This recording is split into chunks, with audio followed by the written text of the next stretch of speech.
আজ দেখাবো কি করে পাঁপড় শিখতে হয়। এই চলে এসেছে পাঁপড়। এই আমার মাইক্রোওভেন, খুলে দিলাম, ভিতরে দিয়ে দিলাম পাঁপড়টা, ডোর বন্ধ, মাইক্রোওয়েভ 1 মিনিট, টাইমার দিলাম, স্টার্ট।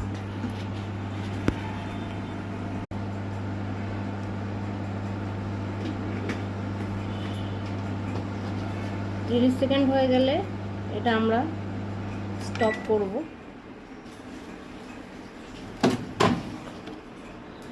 পাঁপড়টাকে দেব উল্টো পিঠ করে, মাইক্রোওয়েভ বন্ধ, আবার করলাম স্টার্ট।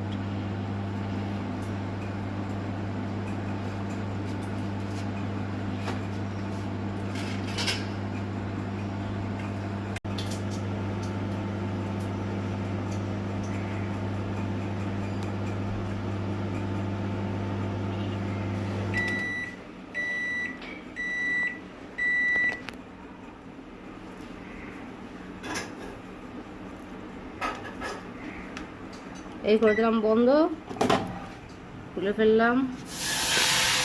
সুন্দর পাঁপড় সেঁকা হয়ে গেছে, মুচমুচে পাঁপড় সেঁকা হয়ে গেছে।